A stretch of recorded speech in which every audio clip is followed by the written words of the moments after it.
Hello, good morning. It's the Breaking and Entering show presented by Tatari. We're back in HQ. It's Tuesday, August 18th. Gino, how are you doing? Doing well, Jack. Good morning, advertising. How you guys doing? Great. Let us know in the comments. It's good to be back. It's good to be back, brother. We were in Colorado last week. We're back here in New York.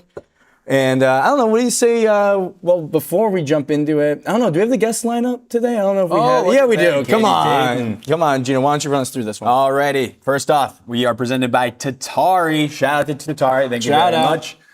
Katie Dayton will be joining the show, reporter at the Wall Street Journal. Talk about Publicis' investment into NIL, working with, what's his name, Travis Kelce? Yep. We'll be talking about that with the Big J journalist. And then we got Jenny Danzi, the CMO of Poppi, everybody's favorite new functional beverage brand that's not new, and Sophia Sesto, who is the VP of Culture at Poppi, talking about how it's harder to get into Poppi U than frickin' Harvard. You know, Sophia was employee number 5 at the old Poppinator at Poppi?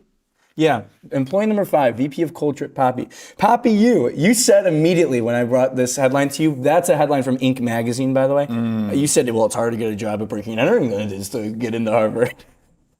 That's true. The reason why they make that comparison is because it's their college ambassador program, which obviously that gets everyone thinking. I think that's still an untapped market. I think that you like the college market. You think it's the true incubator. I do. I'm very bullish on the almost just like the amount of impact that a marketing can have while you're on a college campus. I just think it informs a lot of your decisions as you move into adulthood, and it's kind of, at least if you go to like a big school, it's the first time you're exposed to a bunch of different kinds of people and cultures. Maybe if depending on where you grew up. Like we grew up in the suburbs of Chicago, very like specific type of people you're not exposed to a lot. I feel like in college you kind of like find out who you are, and then through that your expression.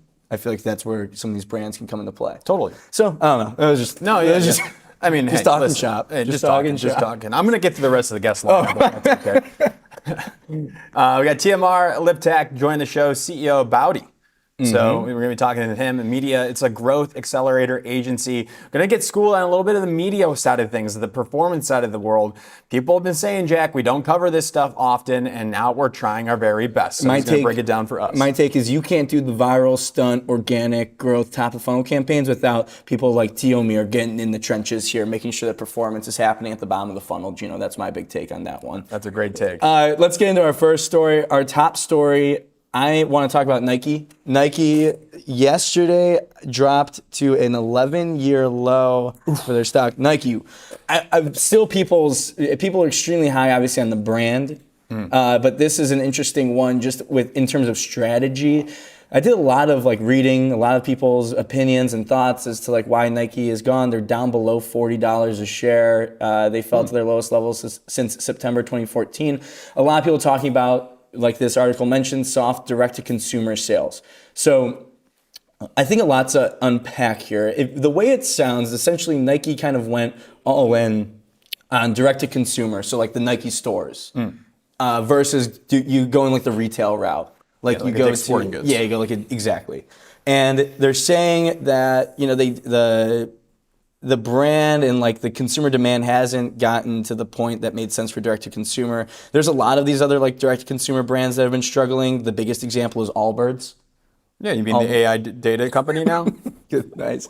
But so Nike 11-year low. I think there's still a lot of people that are they're like, okay, they're going to turn it around. They're still going to turn it around. But investors, the stock market is not pleased with the efforts of Nike so far. What do you think, Gino? Yeah, this is interesting stuff here. I thought it was interesting how they're kind of measuring this. So we saw that UBS, the Swiss bank, is basically tracking Nike's secondary sneaker market as a proxy for the brand momentum. Like, how much is the shoe value in resale? And you're seeing that Nike brand is down 2.9%. The Jordan brand in the resale is 2.8% down here. So that's also a good measure. I think that's what they're looking at too in that resale market too. Because it's all about shoes are a collectible, the shoe head culture. That was another thing too that I think Nike kind of missed out on, that I saw some people commenting on, is they had the opportunity to buy, I forget what the name of that shoe app that you buy, the really collectible shoes. I Yeah. forget what it's called, but they kind of missed out on capturing the shoe head market. And then when you think about the performance side of all these different running shoes that have gotten into the game in the last few years, Hoka, On, some of these others, I mean, even like Saucony, Yeah.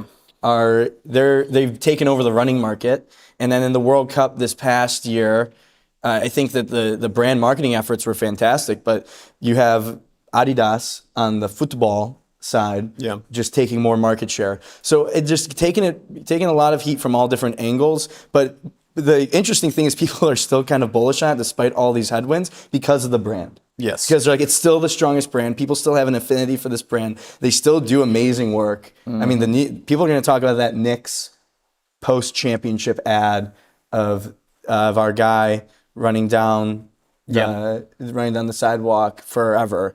So there's that part is still cooking, but I think there's a lot of things that are working against them right now. Yeah. I mean, I don't know what the quality of the products. I'm not an expert. Yeah, does Nike But still have the same aura? do they? That's a good question. Are they better than because now with like all the information that I have and the social proof that I can go online, I can go through Reddit comments, I can go through comments to figure out what's the best hybrid running shoe. And like if people are not saying Nike, then I'm going to pick the better brand. I don't actually know how the actual products are showing up and like They if they're do. better. I think they have good products. I just think that there's too many competitors that have taken too much share and taken too much aura, so to speak. This is what LeBron James was saying via Boardroom here in a complex post. You got to get back to the inner city, having like people like representing the brand.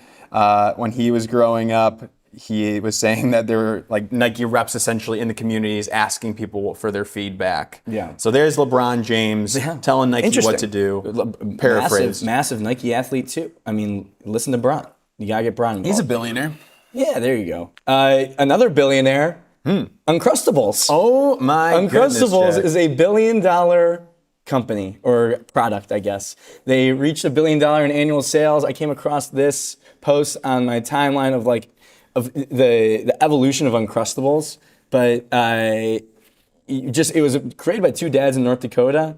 Frozen crustless PB&J sandwiches and sold into the school district, eventually get bought by Smuckers, eventually acquire a patent. The patent gets rescinded, and they just grow a shit ton. And now, if you look at the chart, you talk about hockey stick, Gino. This is what it's all about. Yeah, love to see it. $1 billion brand. Peanut butter and people love it. freaking jelly. That easy. But now there's a bunch of these other competitors that are coming into the mix. I think you see a lot. Check out Express Checkout. They are all over this. Nate Rosen and crew, if you're interested in more. But thoughts on Uncrustables, $1 billion brand. Can you believe it? I mean, it is incredible. I love myself an Uncrustable grape jelly specifically. But you see it, I think it was originally marketed to like children's lunches. Then you get into like the football like practice facilities. Hiking. It's like the perfect fuel for athletes, for hiking. And I think all this is about, like why this works, is to remove a little bit of friction. I don't actually have to make anything. I don't have to cut the crust off. It's already made. And you know what they're testing now, Jack? My biggest issue with Uncrustables is the thaw time, because they come frozen. Sure. Yeah. So now they're experimenting with removing that so they're refrigerated. You don't have to thaw them out. Now that will be the biggest unlock, because there's still, I think, around 75% like growth opportunity for that brand. Oh, they're thinking that they still haven't achieved the total. No, they're not. They're still cooking. Oh yeah. Well, it's going to be tough for them now because of all these different competitors. There's other competitors, I forget what the names are, but like I just feel like I've seen a bunch of these pop up where it's better for you type of Uncrustable.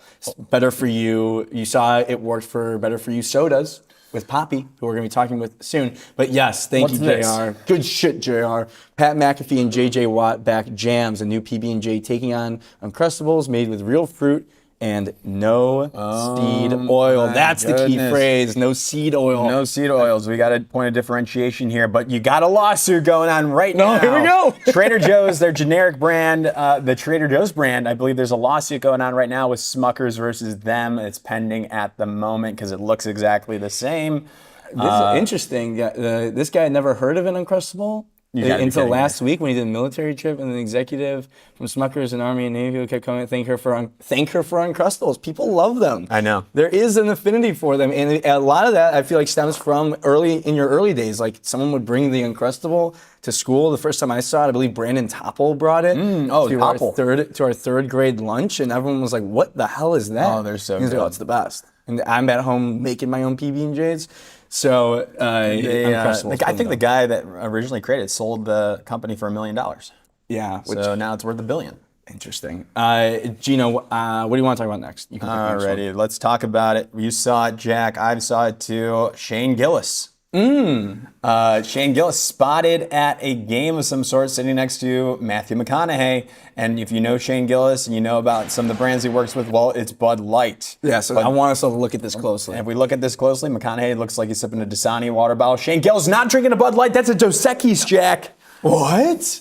And he's, and then someone comes in, the hand of God. The MVP comes in, and that's all I want to say about this personally, Jack, is that whoever that brand marketer, that PR Agent. the agent is that handed him a Bud Light to get that corrected is the MVP. Incredible. Saw the opportunity to fix it.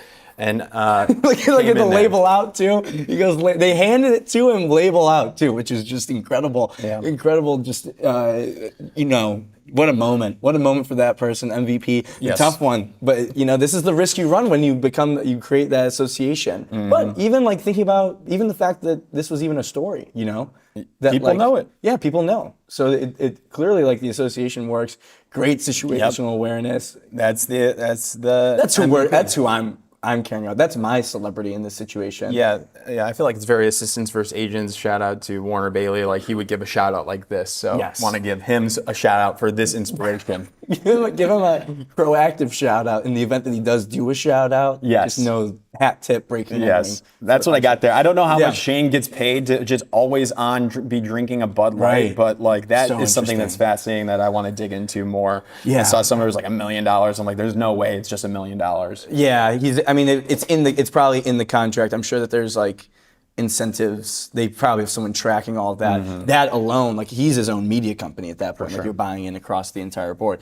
Gino, next one. If you are chronically online, if you're into marketing, if you're into social media, you know about this ramp and Kumar method reveal yesterday. So, okay, maybe hand up, may have read this wrong. When I saw the reveal, I thought that ramp was behind the entire account. But then reading the comments, a lot of people were saying, no, like they're just partnering with the Kumar method. If you don't know, it's like this account that went viral seemingly overnight this summer of this person who's like an accounting influencer, this thing. And then Ramp did a reveal post on the account, collabed with Ramp, and pretty much like released the Kumar method, which is a main trope of this person's persona and character, which we don't actually know who is behind this. I thought it was Ramp because of this reveal, but I'm thinking I might be wrong, that maybe just Ramp just came in to like do a collab, because as the comments aptly point out in our post, it's a little bit like convoluted. The storyline doesn't make sense. People are saying that it's probably just like a collab post partnership thing where Ramp saw this opportunity. So a lot in the air, a lot of speculation. People don't know what to believe, including myself. Oh no, I thought Ramp was behind it the whole time. I was ready to talk about how great it was that they kind of crafted this whole thing, but you're telling me we're not sure yet. We're not sure. I don't know what to believe. And now, people in the comments are like, basically saying I'm dumb, saying we're dumb. You guys are so stupid. You guys don't know anything about marketing. How about we just quit? But a lot of people, so many people are invested in this. This is the crazy thing, is how many people are invested in this Kumar character. In the comments on the post of the reveal, I would say majority are like, boo brand.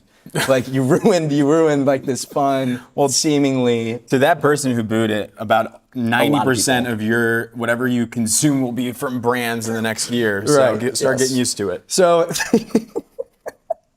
it's really a fascinating situation. The other theory would be like this is an account that was made just by someone.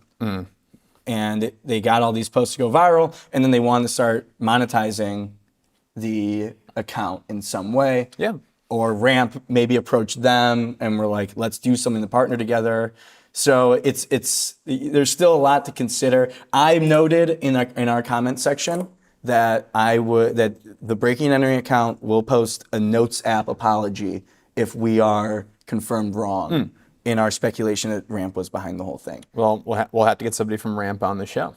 I know, I would love to do that. Well, so haven't heard anything from Ramp though. This thing's going viral though, millions of views already. This account, the Kumar method, which really kind of, there's a juxtaposition between this like older gentleman and then like this like Gen Z editing style, this contrast, like it just does really well on the feed. We're gonna get to the bottom of it. Don't you worry. Yeah, for sure. Next one, Central C has made a song for the Premier League and Coca-Cola. This was done by VML and probably WPP Open X, who is the Coca-Cola agency in WPP land. And Ellie loved this. Ellie, do you have any thoughts on the Central C? Do you have the mic? If you want to talk real quick. Oh. There it is, Ellie Cam. Ellie Cam. Oh no. Oh God. I am so excited for the Premier League to start. And the first match is on Friday, I believe. And I'm a huge Central C fan. I'm a huge Chelsea fan. Anyone that's in the game knows that Central C is a Chelsea fan. So I would have loved to see him in blue, but I guess that would have, gone against that looks like you said this one tough. Thing. You said, quote, this is tough. The TUFF tough. Mm-hmm. I am. See, for you, Ellie, as a Premier League fan, do you feel any pull to get to the MLS because that after the World Cup and knowing that MLS kind of made a big push too? Premier League, obviously, it's soccer season. There's something so untouchable about the Premier League that I love. The United States has a long way to go with soccer, but obviously the momentum with the World Cup, it's moving in the right direction. And if brands if the MLS made some crazy spot with a brand and with Drake, it would go crazy. That would work. So if you're listening. Yeah. Okay. The MLS it's tough. and Drake. The MLS is in a tough spot because it's as if you have the WNBA or the WNBA or the NBA in the United States. If you tried to start a league, like all the European leagues for basketball don't have the same. People in Europe are watching the NBA or the WNBA. They're not watching their European league. Totally. So it's tough. But the Premier League, now is the time to cash in. You got Americans actually focus on soccer. Now is the time for the Premier League to penetrate even further. And Central C, who better? So who better than Cinch? I got some questions. Okay. Is this a music video or is this an ad? Like what do we got going on here? What's the difference? Well, I saw a lot of branding in it. To me, this reads more of an ad of Coca-Cola. They brought in Central C. I'm not sure if they're trying to make this song go viral. I actually don't know. Is this going to be available on Spotify? Is my genuine question. Oh, that's a good question. Ellie, look that up while we talk more. But yeah, I actually had the same question. I believe it is a new song. New song called The Team. Yes. For Premier League season, and it seems like, again, I clearly am wrong on all of these. It's on Spotify. Okay, that's interesting. There you go. Okay, so it's a little hybrid here. Yeah, interesting. I love it. That's kind of interesting. All right, cool. I was gonna say, it kind of reminds me of Gap, what they were trying to do. There you but go. there's Yeah, a music video. little more brand forward on this one with Coca-Cola, kind of more centered into it as opposed to a Gap music video that we've been seeing. For sure, it is a little bit. I think you could make the argument there's a little bit too much Coca-Cola. Okay, I think I'm glad you said it, Jack. I kind of. I don't want. I didn't say it. Jack said it. Listen, I I get it. Listen, as someone who loves when the brand gets its moment, I think it's a little bit. We didn't need that much Coca-Cola. I got it. Okay. Immediately. Central C, it's all right. Hey, just want to say. Shout out to Tatari. Can we just shout out to Tatari? Yes. If you're an agency, you've had this conversation, your client's maxed out on paid and social search, and they're asking what's next. So for a lot of brands, the answer is TV. But whether your agency is new to TV or already buying CTV, building a complete offering can mean adding more partners, more platforms, and more reporting complexity. Tatari gives agencies a simpler way in. Whether you want full service control or a more hands-on partnership where Tatari's team runs point, you plan, buy, and measure linear TV, streaming, and online video in one platform without handing off the client relationship or building a large specialized TV team. Gino, take it from there. That's right. You keep the client relationship, you create new revenue opportunities, and give clients another scalable channel when their existing media mix starts to plateau. And because Tatari buys directly from publishers, more of that budget goes towards media instead of unnecessary ad tech fees. Today, more than 400 brands and agencies trust Tatari to plan, buy, and measure TV. Take DAC. It's a full full-funnel media agency that used Tatari to bring linear and streaming together for its clients. They unlocked premium inventory that programmatic buying alone couldn't reach and saw double-digit growth in both customer accounts and revenue. So when a client asks, what should we test next? You have a stronger answer. Go to the link in the comments in the description to check it out. Tatari, everybody. I cried a little bit when I watched this Princess Week commercial from Disney and Fallon. So it's World Princess Week. So Disney comes out with this short film, Once a Princess, Always a Princess, done by Fallon. Fallon's worked with Disney for a while now. Shout out to Nikki Baker.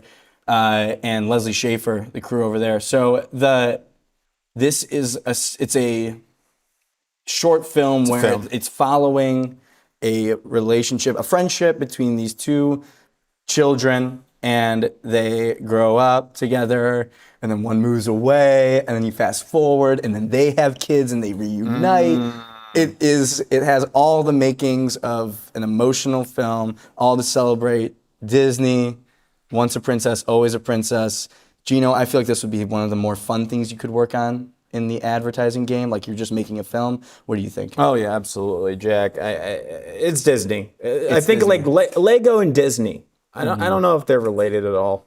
No. I think they probably hang out. They probably have like licensing They partnerships. probably agreements, go to things the like same that. places, hang out and stuff together. But you think about those two brands, ages 2 to 99. Or whatever that is, whatever they say there. Everybody loves Disney or could potentially love Disney. So this spot does exactly that. But following the whole life, essentially, of this duo, they go older and then they have kids and the kids there. It's always Disney. It's always been Disney. It's always been Disney. How can you compete with this? And it just feels like Disney, Gino. I don't know what it is. Like, I think the sound effects, I mean, obviously I know it's Disney because of like frickin' they got Aladdin's thing, but some of the more subconscious sort of feelings, I don't know. There's something about the sound effects that they use and like the way it feels, the lighting, some of the more creative direction stuff. I feel like Jason Murray would have a great take on this. I would love to talk with him about it. Jason Murray, check him out. But there's something about it. It keeps you engaged the whole time. It's a 3.5 minute film, by the way.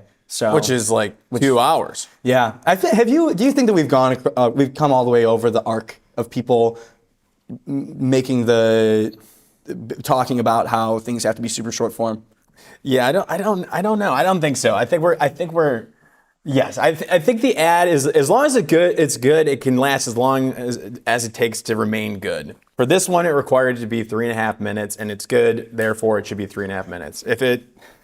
I think like more generally, we've come to a point, you remember everyone has short attention spans, you gotta make short form. And then we got to the point where people were like, well, actually, people are getting back into the long form. It's actually good. So we've actually come full circle on that take Yes. carousel, where now we're back. Now I think we've settled back into where the average, where everyone always was, which is like, however long it takes is how long it takes. Like if it's good, it's good. Yeah.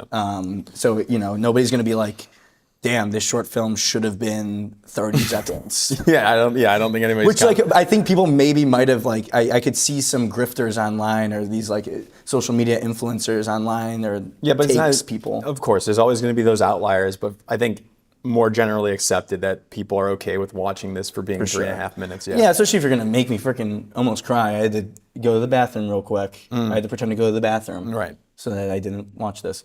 But yeah, that was interesting. Gino, I think we're going to bring in our first guest here in a couple minutes.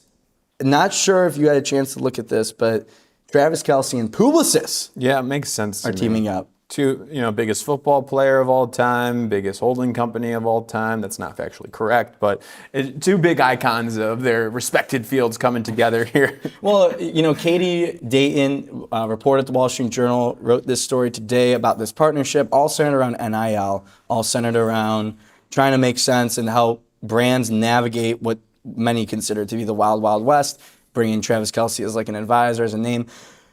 Interesting story. Tekta? Yeah, it's got an interesting name too. But without further ado, let's bring in Katie Dayton to talk about, reporter at the Wall Street Journal. Katie, how are you doing? Hi guys, I'm very well, thank you. Good to be back. Welcome back. Recurring guest. Friend of the Katie Dayton. program, recurring Congratulations on your engagement. Thank you so much. Thank you. And congratulations on this new setup of yours. It looks very professional. Thank you. Thank you. We try very hard. Well, Katie, I saw this. I saw the story come out this morning, and Travis Kelce and Publicis in the same headline is always going to get my attention. Yeah. But maybe can you talk? Can you break this down? Can you explain what hit the wire this morning? Sure. So Publicis Sports, which in the last kind of year or so has really been making moves, buying up companies. There's obviously a lot more investment from the holding company level into the sports space at Publicis. They have announced a new, they don't want to call it a division, and they certainly don't want to call it an agency, because in the talent space, agency does mean something else, but a new kind of business, a new offering, which is all about NIL, name, image, likeness in the college sports system. Also, NIL also goes down into the high school sports system in some cases. So it's basically a good time to capitalize on this right now. It's been about 5 years since the NCAA allowed for college athletes to make some money from what they do, playing sports. And brands have absolutely loved it. You've got huge audiences, you've got young audiences in particular. But it's been a bit of a wild west so far. It's not a substantially formalized system out there right now in the way it is for other leagues. So publicists are kind of one of the first big advertising companies, I would say, to come in this space and say, let's take our rigor and our data and the way that we do things for our big clients and try and replicate that in the NIL space. Interesting. Yeah, my question would be like, what is Publicis coming in to do with Travis Kelce? Like, what are they trying to fix with NIL right now? What's wrong with it? What are some of those inconsistencies? Were you able to stumble upon that in your research? Yeah, sure. So NIL, the way it works right now is that basically anybody can be an agent of an athlete in the college sports arena. In the bigger leagues, you have to be certified. It's actually very hard to just, you can't just say you're an agent. And that means there's been this and because so much of this is local as well, right? Like, you could be, I spoke a year or so ago to, agents, they're working in the high school system in Maine. Like there's so many people in this world, and there's obviously so many students, there's so many student athletes that there is just like no system for navigating that right now. So, there could be an up and coming women's soccer player in Arkansas. And a brand might be like, wow, I want to formalize, that relationship with this person. This person could go on to be playing in the women's leagues, down the line. But how are they going to know that they exist? So there's part of it is that Publicis is coming in to try and make that easier for brands who don't even know how to start with this. And then also it's just sort of it's a system in which there's think of the egos of regular sports people right now, and then think of that down at the high school level, your college level. You're dealing with parents as well. There's just so many different things that can go wrong in this space. So I think sort of having some backstop of a big advertising agency that knows what it's doing is really appealing for the brands. Yeah, I could almost imagine it being appealing for the other side too. Like they almost need some sort of standard, like even just having a standardized contract that gets used. And what you're saying, it's just a different game when you get down to that high school 18, we're talking about 18, 19-year-olds, and you're dealing with families, and it becomes very personal at a point, and you have agents that aren't really agents. Yeah. So you almost, for Publicis to be there now, setting the foundation, I imagine it's going to take a lot of groundwork that probably future agencies will benefit from because they're in the weeds now. But from a Publicis strategy perspective, how do you think that this plays out for them? I think it makes them look, I think it's a great PR moment for them to say, we're the first. There's so much competition in this sports space that I think, just taking a stand and with a name like Travis Kelce, incredible get for them. Now, a lot of this is to do with the fact that his own representation agency is coming on as a strategic partner. This is 3Art Sports. They have a big, big network of NIL athletes already that they're now sort of, opening up that pipeline to some publicist clients. So I think it's, everyone always says sports is the last sort of bastion of monoculture.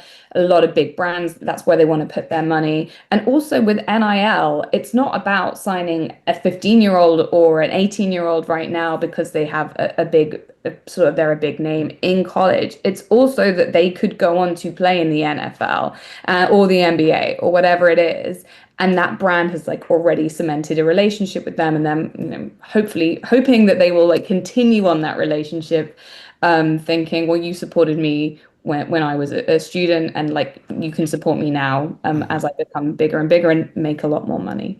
Is there like NIL talent agencies specifically popping up now? Like I just wonder about like CAA or WME or whatever. Like, do they have now NIL specific units?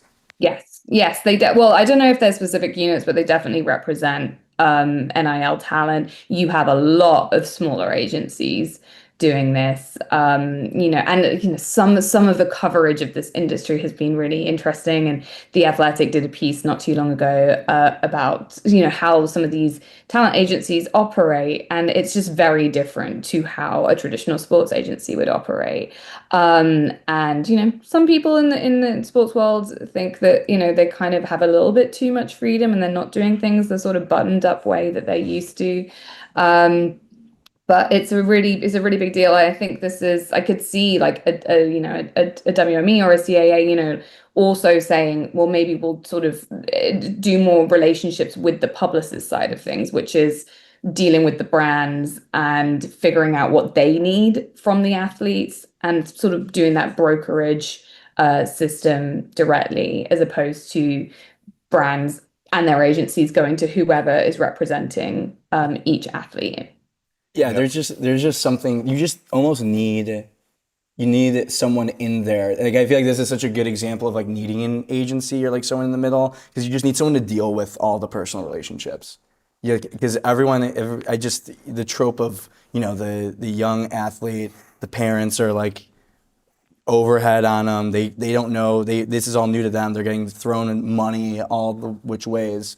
And it's like, this is a good example of when an agent actually probably makes sense. Absolutely. Yeah, there's a ton of money on the table right now with this. I think we're looking at reports in terms of like how much it's going to grow. I mean, the sort of open doors, which is kind of the people that are tracking the spend in this market, they originally sort of, I think they estimated something like less than $3 billion for this academic year being spent on NIL, and they came back and they redid their estimates to put it to 4.5 billion, and that's only going up and up and up. So ton of money on the table. There's a ton of opportunity for people to take advantage of that, I would say. And this lack of certification in the business means you want to. I think from the athlete side and the parent side, they want to be making sure they are like inking deals that actually do make sense and are legit. So Yeah, is that a concern right now? I wonder, like from these contracts that are being signed now. I obviously I don't want to think negatively, but I could see brands or people on the other side of the table maybe creating contracts that don't necessarily end up being for the best for the student athlete. That's why they got to watch the Nike Air movie. That's right. That'd be a good learning. You watch that one? Yeah, it's great. Yeah. Katie, did you watch that movie? I did not watch that movie. That's what it's like. Michael Jordan like cemented like the type of shoe deal where he would get like royalties on it.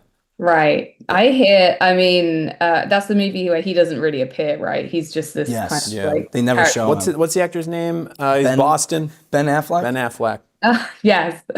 I would say also, and this is like has been a thing for brands since the beginning of time. It's also, they don't want to be attaching their names to someone that does something incredibly wrong. So I think there needs to, I think there's definitely a market for someone to come in and advise them on that stuff too. I had a take. Do you want? I have a take right now. It's very similar to this whole NIL thing. Reminds me of just influencer marketing. Yeah. There's a lot of parallels here. Yeah. You got to have an agency that kind of handles all of that too. So And there is a lot of brand safety risk there too. totally. Yeah, and I'm sure there will be NIL platforms coming. If we speak a year today, I'm sure there will be automated systems for sussing those out. Yeah. Yeah, Jack wants to launch some sort of agency, some sort of division of breaking entering as well. Right. Like Yes. this, I do want to launch a breaking and entering NIL, but besides that, I feel like there's so much content around high school sports now more than ever. Like the overtimes of the world. I had this take that you're going to start seeing high schoolers and high school programs have PR and comms teams and be like media trained when they're 16, 17 years old if they're highly recruited athletes for this exact reason. Because if you can stay brand safe and be an exceptional athlete, there's so much money on the table for you from brands. Yeah, and it's great. I mean, I will say I interviewed a couple of these high school athletes that were getting these deals, and they are like remarkably astute, and they are hardworking, and some of them also have like weekend jobs as well as playing like at the top of their game in high school and doing brand deals, and in a way that I was definitely not when I was 15. So I think it's I think the risk at the high school level is almost like not that high because these are people that have clearly said that they're hardworking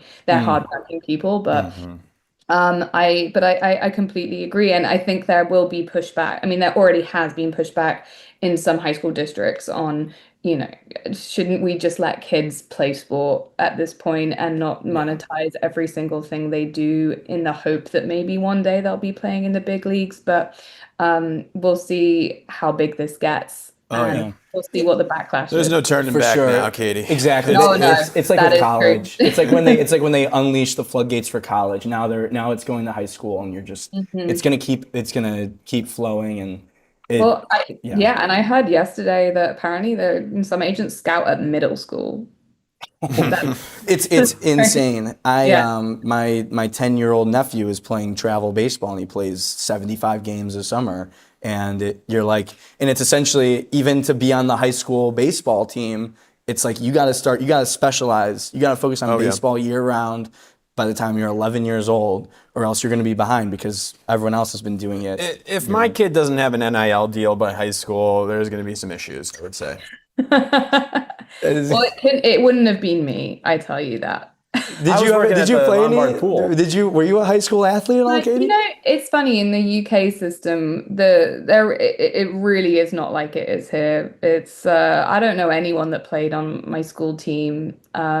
We just didn't care that much. That's great. And now you can make money, Katie. So it's like instead.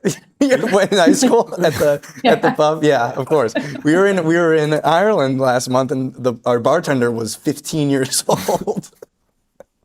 There you go. Well, drinking age in some countries in Europe is 14. So unbelievable. God love them. That's beautiful. Well, now there's money on the table, so it's like, if I maybe apply myself, Right? there could be a check coming my way. Who knows? Yeah, it's wild. or you get your kid to apply themselves and make the check your way later. I'm be the coach.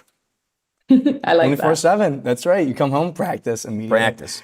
Katie, Push-ups. thank you so much for joining the show. Appreciate you breaking this down for us. If you want to read more, go check out Katie's article in the Wall Street Journal talking about Travis Kelce and Publicis getting involved in the NIL game. Thanks, guys. Thank you so Katie. much. Bye. Katie Dayton, legend. Also, she just got engaged. I believe her birthday is coming up as well, Gino. Wow. So How much you know about Katie Dayton? the research and insights team is exemplary at breaking and entering. Shout out to Sophia. I want to give a shout out Nice. to her. She does all. It's also, whose birthday it is today? Sydney Rose, Oh, really? WPP CEO. Hold on. All right. Happy birthday to Sydney Not that Rose. one. Hold on. Should we do a graphic? Yeah. Should we do a happy Yeah. birthday to Sydney Rose? Yeah. Okay. there we Very go. cool. Anyone else? Any other birthdays today? No other birthdays, but do want to do a shout out to Tracksuit. Oh, come on. Exclusive data partner for the Breaking Entering show, the live show here. This episode is brought to you by Tracksuit. Look, we all know this is an ad, Yes, but it before is. your eyes and ears glaze over, answer one question for me, one question only. When's the last time your strategy was based on current data? Most brand tracking runs on last year's numbers. Tracksuit tracksuit doesn't. It's continuous brand health data. That's awareness, consideration, perception. It's updated every month, so you're never bringing a stagnant deck to a live conversation bar. Okay, think of it as your GPS, not your rear view mirror. We got rid of our rear view mirrors. It shows you exactly where you stand before you make your next move. Tracksuit up and running in 30 days. Go check it out at gotracksuit.com. Exclusive data partner. GoTracksuit.com. Go Tracksuit. Go Tracksuit. Go. Go Tracksuit. Go Tracksuit. Go. Appreciate them, Gino. Yes. Next up, we also appreciate these people.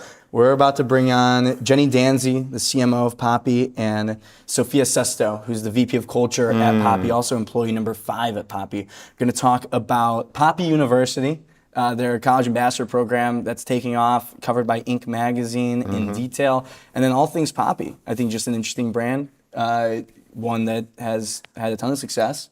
So excited for them. Jenny Danzi, also, I believe you interviewed her Back in the day. So the way back. I believe she was in the Pepsi team. That's right. Back then. That's right. I think they do a pretty good job of rotating their employees around different departments to keep them fresh. I would say if I were to start over again, Jack, I would want to work for PepsiCo. And with that, let's bring in Jenny and Sophia. Jenny, Sophia, welcome to the show. Thank you. We are stoked to be here. Love Welcome. to hear that. We'll hire you anytime. We'll talk. Did you- We'll talk. let's- I'll let my people call I your need people. to make sure I get in there. Maybe 2. Is there 2 spots open? Absolutely. No, a dynamic duo. All We'll hear right, that. let's freaking do it. All right, well, We're that was- packaged. It's like Step Brothers, right? Like you got to interview together. That's right. Alrighty. Well, Poppi U apparently is harder to get into than Harvard. Is this true, Poppi team? This is true. So this year we have over 11,000 applicants. We just onboarded 250 ambassadors that made it through the process. So that's under a 2% acceptance rate. So yeah, it's true. Harder to get into than Harvard. Yeah, That's awesome. I believe, what was the University of Illinois acceptance rate? Oh, it's like 80%. 85% or something like that. So you would not Barely do got well. in. I had to get my dad, who was a guidance counselor, to get me into U of I. But Poppi U, hard to get into. So I guess I'm curious to hear about how you all have seemingly cracked the code on like at least generating demand for people to want to be college ambassadors. I think we all remember in school a lot of brands pop up on campus and they're like, be an ambassador and we won't pay you and we'll give you a t-shirt and but you can put it on your resume. So what do you think has cracked the code on that side of things? Amazing question. It's really interesting because we kicked off the program through organic outreach of college students to the brand. So 3 years ago, we didn't have a college team and students were asking, we want Poppi for our sorority events. We want Poppi for intramural events. Like, how can we get engaged with the brand? So we brought an amazing leader. Her name's Caroline Taylor. She runs our college programming and she built this program brick by brick. So the first year it was responding to organic outreach to get Poppi into students' hands. And then the second year, we launched our ambassador program full rollout. So what that encompasses is social digital content, brand engagement, identifying amazing cool spots that we may not know of to get Poppi into. So where are you studying? What's the coffee shop everyone hangs out at? Where's everyone lining up for lunch in between class to get Poppi there? And then of course that hands-on marketing experience with the Poppi team, which is great. We actually have ambassadors we've hired full-time now on the Poppi team. And been able to work at other activations we've done on campus. So, for instance, we are sending Love Island cast members to sorority recruitment at the moment, and we've been able to have ambassadors engage and get to experience the fun of that. I mean, it's freaking. It's incredible too. I believe it's like a 267% growth over the past 2 years in the applications to be an ambassador here. I guess what's so fascinating, plus all the impressions that have gone in the past 4 semesters, if you will. Nice, Gino. Of growth there. Is the college town, the college campus, a distinct target audience? And like, how do you determine like if this is driving sales in these college towns?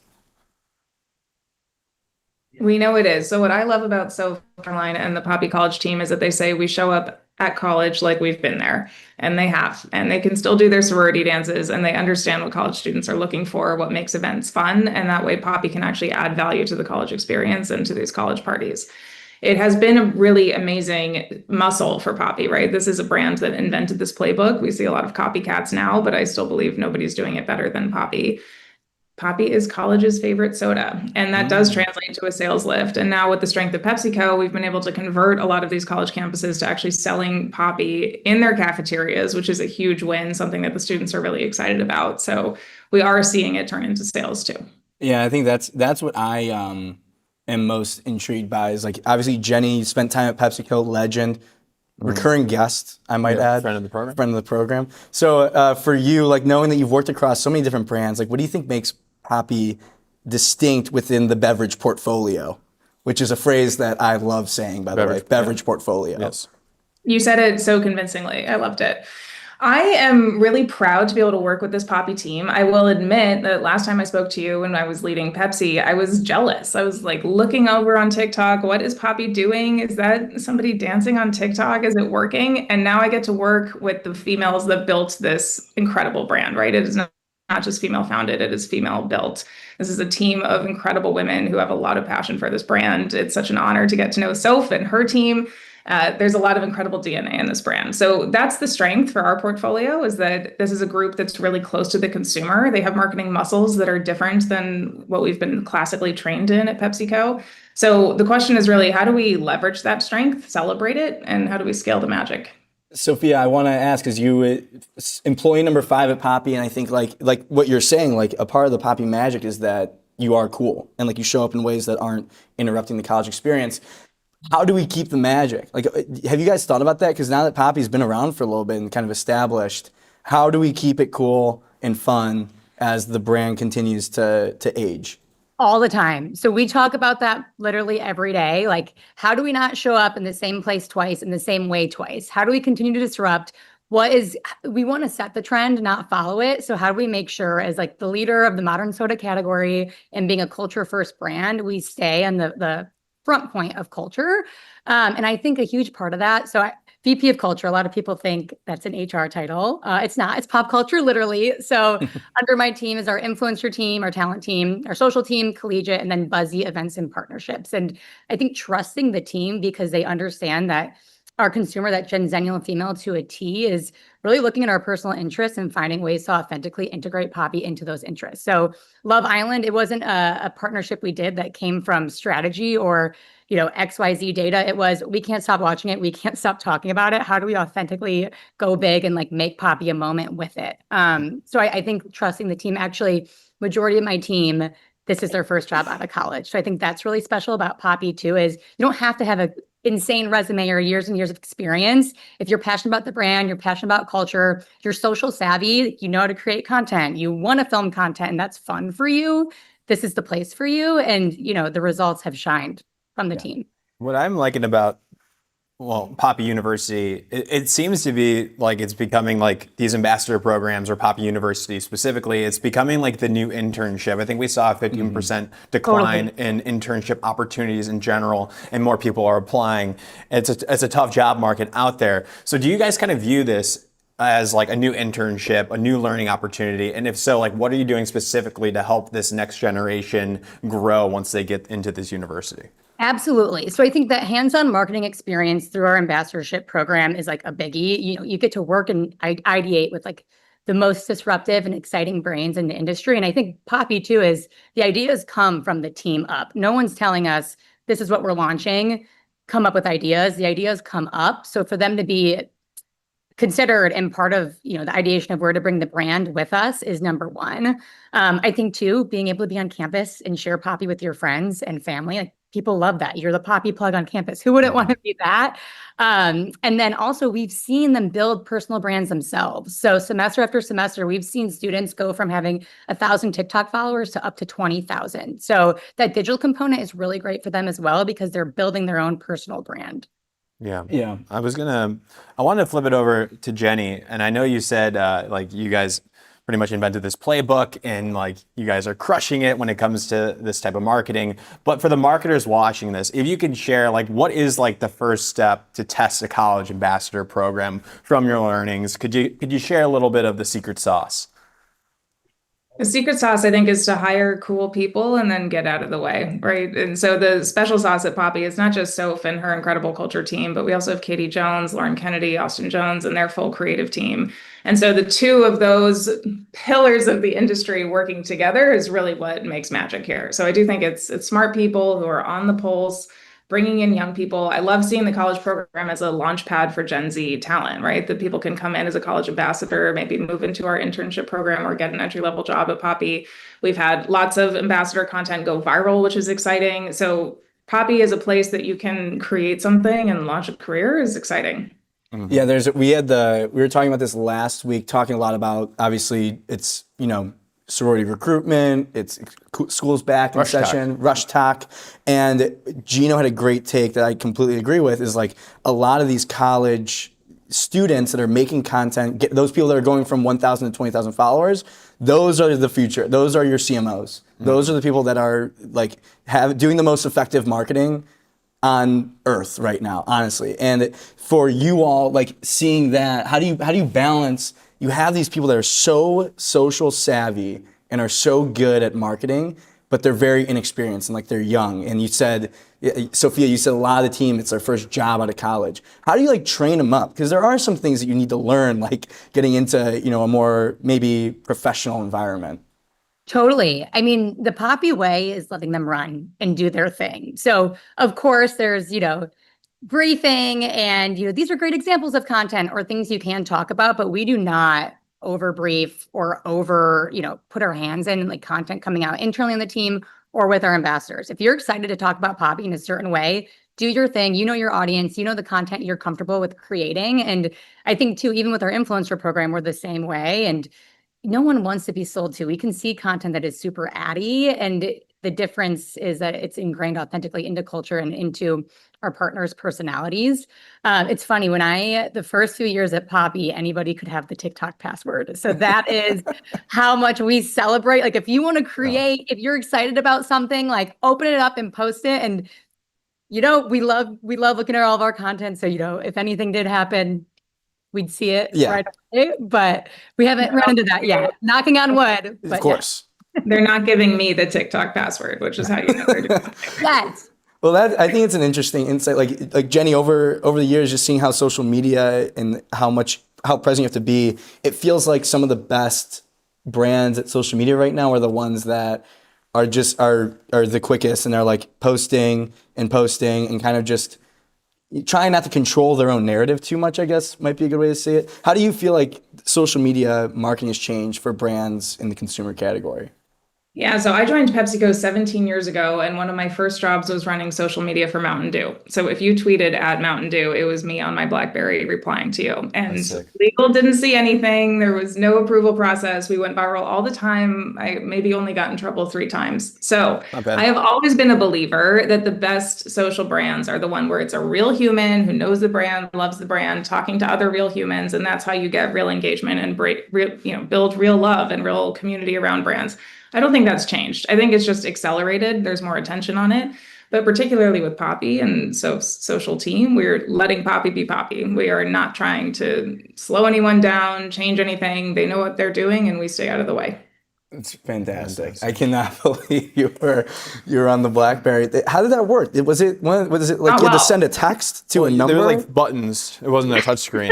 in between playing Brick Breaker, you were responding on the Mountain Dew. I was going viral. That's right. I feel like. Let me tell you, I got sent photos of Mountain Dew tattoos all day long. I had a lot of friends. People love it. You gotta remind the people of that, Jenny. When they're like, I know. I just went viral on my TikTok. It was like, you weren't with me in the trenches with the BlackBerry. That's It's a different game. It's a little more fun now. Yeah, for sure. Well, Poppi, this has been a blast. It's only going to get bigger, ladies and gentlemen. Real quick, favorite flavors of Poppi that I should go buy today. What are we thinking? Sour apple. We just loved it. It's amazing. Yes. Yep. She's singing. She's delish. And Shirley Temple is my other all-time favorite. But sour apple's out for a limited time, so go grab it now. Back to college. Limited time. There you go. A little call to action. It would not be an interview on the Breaking and Entering Marketing Live Show without a call to action. That's what we do. It's a marketing show. It's beautiful. Jenny, Sophia, thank you both so much. This has been awesome. And congratulations on all the success and all the future success. Thank you so much. Amazing. That was Johnny A Danzi. Poppi U sweatshirt would go so hard. Yes. They can still hear me. Yeah. Yeah. Gap X Poppi. Ooh. Collab, Gino. Come on. Come on now. Come on. Give me some. Uniqlo and Poppi, or who's Anine Bean? Yeah. Anine, who is that person? I see her all over New York, that name. Is that a designer? Anine Bine? Park Bine? I want to give a shout out to IAB creator fronts, Gino. Listen up. Hey, you, listen up. I want to talk about IAB creator fronts. If you're in marketing, media buying, or anything creator economy, mark your calendar right now. This is a free event. This is a free event. September 15th in New York City, IAB is running IAB Creator Fronts. It's the first upfront style event built entirely around creators. This is where brands, agencies, and the platforms actually driving commerce and culture right now show you how creator-led strategy is running the whole funnel. If you're making media investment decisions this year, this is the room to be in before those decisions get made. September 15th, New York City, IAB Creator Fronts. Go check it out. It's free. Link in the description, in the comments. It's free, people. You should check it out. Shout out to IAB Creator Fronts. Nice job. Let's go. I'll be there. Okay, cool. Our next guest, Gino, is someone working. This is probably a portion of the industry that we don't do enough discussion around, but his name is Tihomir Liptak, and he's the CEO of an agency called Bodhi. And they do a lot of like digital first growth, performance marketing type work with some really cool brands. Recently got on the TV. We talked last week about this media mix, like don't give up on TV. Nope. TV is still very powerful. So I'm excited for this one. Let's bring him in. T, welcome to the show. How are you doing? Doing excellent. Glad to be here. Well, it's a pleasure to have you. Where are you calling in from? I'm calling in from beautiful Fairfield, Iowa. This is what I like to hear, Gino. Tell us about the decision to be in Iowa.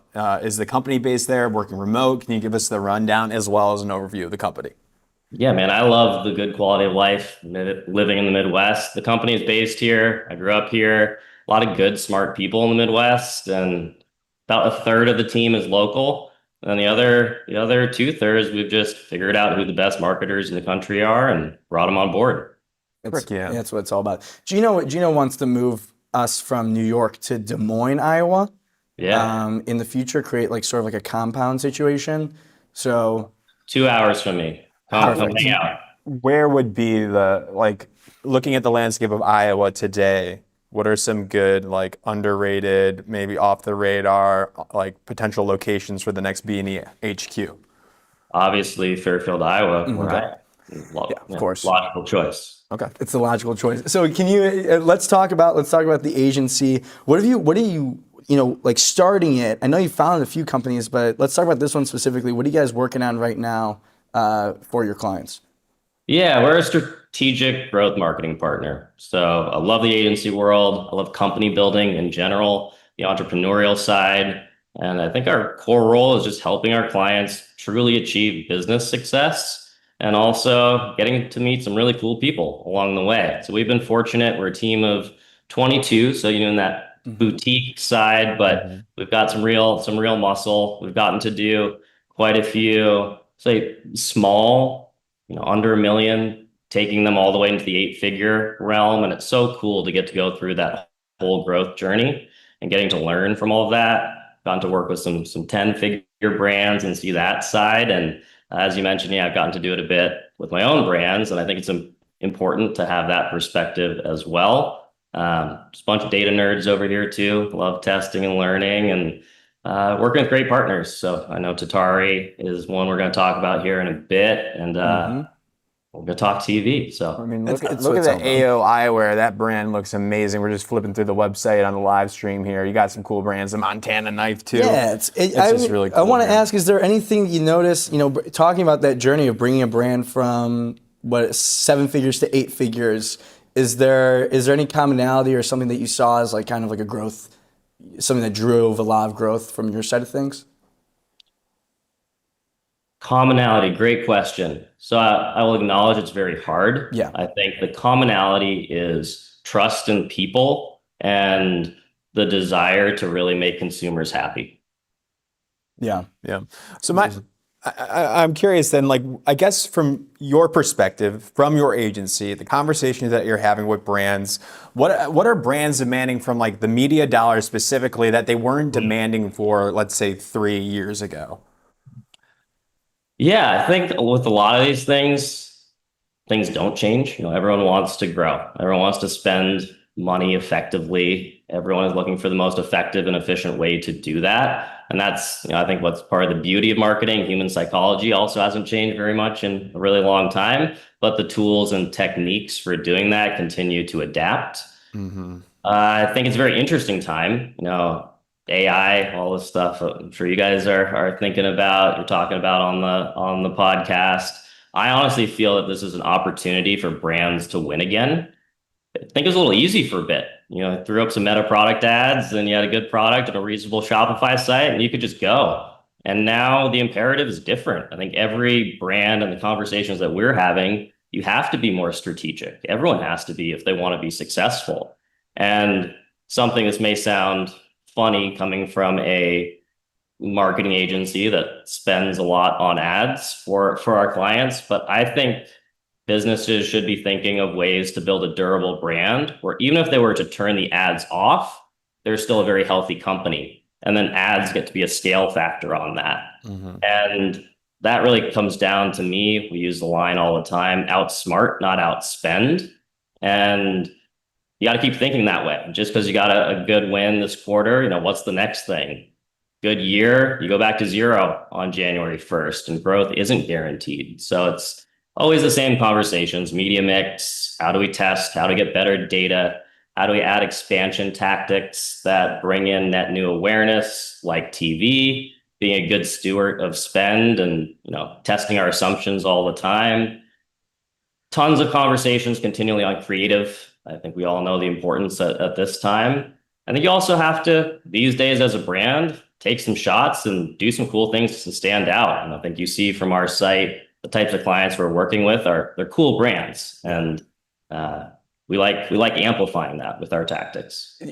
T, I just want to let you know, I personally disavow any discussion around reducing ad spend. I just want to let you know that would be that I can't believe that you said that, but no, I think it makes a ton of sense, obviously, and you want to be there. You want to be the partner that helps accelerate the growth. So when we were talking about like going from 7 to 8 figures, of course, those are cool brands. They probably have durable brands and they trust what they're doing, and then you just tack on some of the performance, the marketing stuff, the data nerd stuff, as you eloquently put. And I imagine that creates a good recipe for success.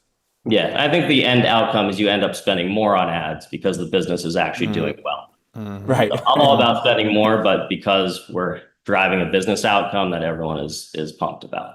So I want to ask, because I think what was exciting about this conversation is you're a digital first agency, and now recently, shout out to Tatari, of course, bringing in now TV and the media mix for your clients. And that to me is super interesting, because you hear it's like all the focus is on the Meta ads and whatever, all those Google Meta. platforms. So you bring on TV, like, I guess, how do brands react to that when you're like offering them TV? Are they coming to you asking for this? How do you kind of approach them? What do they say when you talk about TV? Can you tell us about those combos? Yeah, so we definitely were a digital first agency. I've thought about it a lot over the years. I think fundamentally what I always want to be is a results first agency, and whatever the best tactics are to get a client there is what we want to do. And absolutely, 2013, just running some Google ads, you're early in the game with some of these e-com businesses, things are going great. You stack in Meta a few years later, things are going really, really well. And those are still the core channels. And I'm not going to pretend that any brand shouldn't be doing the best they can there. In 2022 is when we started TV. And I recognized a few things for our company. Again, everyone wants to grow revenue. They want to build a strong brand. And they also want to de-risk the media mix. And for a lot of marketers probably listening, but maybe some haven't, the fond memories of iOS 14.5, the risks of having so much in a single channel. And then you also start to recognize as you begin to spend more and more millions that there begins to be serious diminishing returns in some of these channels that you're in, depending on your addressable market and the assets that you have. So we were thinking ways, okay, how do we expand the brand? What is a tactic that we could actually put real money into if we're able to prove it out? The other thing that stresses me out all the time and I think about is just the pricing of media. And there was a long period where, digital was really cheap, and it is no longer cheap. And don't quote me on this stat, but I saw something along the lines of the other day, we're also maybe having a little reduction in the quality of some of the digital ads, where I read that Meta has had roughly a 200% increase in paid placements, but only about 30% more user activity over the last handful of years. So TV was our big channel ad, and I think a lot of people at that time had the perception that it's expensive, that it was hard, that digital was the cheap and easy thing, but also you recognize if that continues, digital is not going to be the affordable thing in the long run. So we need to be forward thinking for our clients. I started to look at the linear TV CPMs as well and started to realize I can get on a pretty premium network 6 placements, 8 placements, 10 placements for a very good TV commercial instead of a single Instagram story placement. Like, that's an interesting premise. We should test that. At the same time, too, technology was really changing, and we were continually trying stuff. And Tatari came along, and I love that they were really a data first, engineering first platform. And we ran our first campaign in 2022. It was for a premium home goods brand. And within 3 months, with incrementality testing, we had lower new customer acquisition costs off our TV ads than Meta. And we also had significantly more premium reach. And so many people were calling the brand. We saw you on TV, like cool credibility builder for them. They got some, investor interest because of it. So there's all these other intangibles as well. And that was a big catalyst for, okay, now we can go pitch this to other brands. And most of the time we're bringing it to them. I think connected TV has gotten pretty popular at this side, but looking at TV as this convergent set of different opportunities is definitely a strategic conversation we're pushing from our side. Wow, there you go. I mean, you got to diversify in the media mix, especially. I think that stat, regardless of if it's 100% true, I think we can all agree that there's way more ad placements on a lot of these social media platforms than there were. Totally. And I feel like in TV, there's still like a limited amount of placements. Like there's only so many that you can have, right? And there's a lot. Like there's a significant opportunity to test across linear, cross connected, across programmatic, and especially for a lot of these say mid-market e-com brands, there's a lot of white space for them because maybe their competitors aren't there. It's something that's very fresh and actually interesting compared to the regular types of ads that you see on TV with all the car commercials, with all the you guys know the deal. So yeah, of course. And even surprised. I want to ask, because I'm so curious then, like, if people are interested in TV, like, couldn't they like entirely use programmatic, which is like, I believe it's like the automation of this, right? Like it's just like the placement, like fast placement using like a bidding process. Like it kind of takes the human side of it out, right? Is that a fair assumption? Like, why couldn't we just use TV programmatic buying? What will we miss out? Yeah, so good question. I feel like that's just going to Google and saying, here's my website, go run all of our ads with Performance Max campaigns. And programmatic is one tactic. I'll be very transparent for our clients. Generally, we have seen in this last 4 years that linear is actually the highest performing, which is generally where brands don't, the kind of the mid-market clients on the e-com side that we're working with, they don't start there because the cost is very affordable per placement and you can be on really premium networks. So our view is just like going to the Google platform. You need to test Performance Max, you need to test YouTube, you need to test shopping, you need to test AI Max, you need to see each of these different tactics and then legitimately what does work for your brand. And with anything, if you're handing over full control, you are likely losing efficiencies or not getting strategic learnings that could help the brand grow. Interesting. There you go. That's interesting. It's just fascinating stuff. Maybe, so now starting to have the full media mix with how things are so even fragmented with media wise. Do you see for even like targeting? I feel like generally linear TV, but for some of these products that you're helping the market, maybe has the target demo that's going to be watching TV as well. Yeah, so I think it is you need to think through your brand and where does it fit into the ecosystem of media.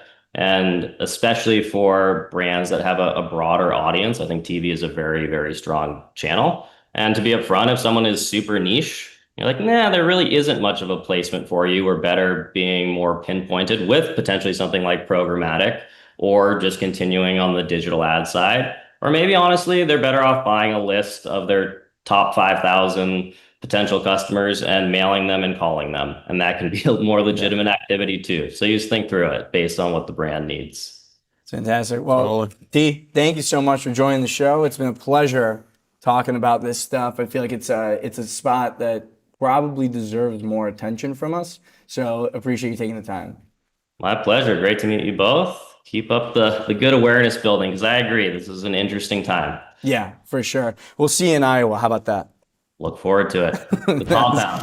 That's Tihomir Liptak. He's the CEO at Bodhi, Gino. Come on. Yep. How about it? What a show. Thank you all so much. That is the Breaking Entering show. Anything you want to talk about before we get going? Presented by Tatari. Shout out to Tatari. Any stories we missed? You want to cover anything here, Jack? The only other thing... LG campaign. We got JCPenney. We can save it for tomorrow. I'll leave it to you. Let's save it for tomorrow. Let's let everyone can get to lunch. How about let everyone off early? They should be eating lunch at their desk watching this show. All time multitasking. Eating at the desk, typing on the laptop with the greasy finger While hands. there's a town hall meeting going on in the other screen. Plus internal team sync. Hey, do us a favor. If you're watching this at your agency, in your agency, take a photo of your computer at your desk and tag us on Instagram stories. We'll repost it. Yeah. Hell yeah, we will. Hell yeah, we will. That is the show. Thank you all. How does it go back there? JR, how was the show? How was it over there? Gives a thumbs up. Ellie gives a thumbs up. Ellie Cam was a massive success. What did you think of it, Ellie? She loved it. She loved it. Want more of it. See you tomorrow. Golden. Yeah, I was talking, Ellie. Well, we will be live again tomorrow, 12 p.m. Eastern Time. That's 11 a.m. Central Time as well. Really, really just a pleasure talking with you all. It's such a pleasure. Thank you for welcoming us into your homes and your offices, everybody. All right, we'll see you tomorrow. Shout out to Tatari. IAB Creator Funds is September 15th. It's free. Go check it out in New York City. And shout out to our exclusive data partner, Tracksuit. We'll see you tomorrow.